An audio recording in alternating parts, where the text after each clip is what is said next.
দেখাবো viral Gulshan style chips মাখা। মাত্র 5 মিনিটেই ঝটপট তৈরি হয়ে যাবে এই মজাদার স্ন্যাক্স। প্রথমে আমি বিভিন্ন ফ্লেভারের কয়েক প্যাকেট চিপস নিয়েছি। আপনারা চাইলে নিজের পছন্দের যে কোনো চিপস ব্যবহার করতে পারেন।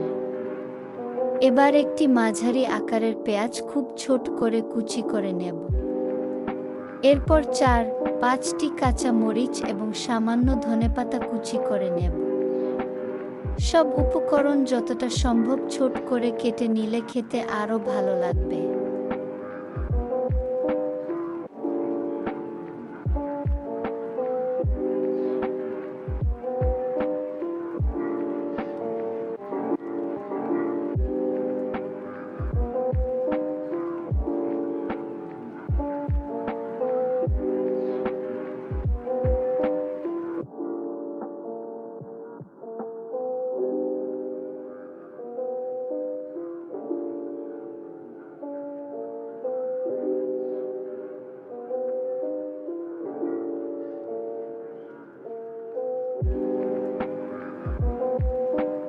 চাইলে এই রেসিপিতে অল্প পরিমাণ ভাজা মুরগির মাংস কুচি করে যোগ করতে পারেন, এতে স্বাদ আরও বেড়ে যাবে। এবার একটি বড় বাটিতে পেঁয়াজ, কাঁচা মরিচ ও ধনেপাতা একসাথে নিয়ে সব চিপস ঢেলে দেব। তারপর 3 টেবিল চামচ টমেটো সস এবং 2 টেবিল চামচ চিলি সস দিয়ে সবকিছু হালকা হাতে ভালোভাবে মিশিয়ে নেব, যাতে চিপস ভেঙে না যায়।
ব্যাস, তৈরি হয়ে গেল ঝাল, টক আর মজাদার ভাইরাল গুলশান স্টাইল চিপস মাখা। আপনারাও বাড়িতে একবার বানিয়ে দেখুন, আশা করি সবাই খুব পছন্দ করবেন। ভিডিওটি ভালো লাগলে অবশ্যই একটি লাইক দিন, আপনার মতামত কমেন্টে জানান এবং নতুন নতুন রেসিপি পেতে চ্যানেলটি সাবস্ক্রাইব করতে ভুলবেন না। ধন্যবাদ সবাইকে। আসসালামু আলাইকুম।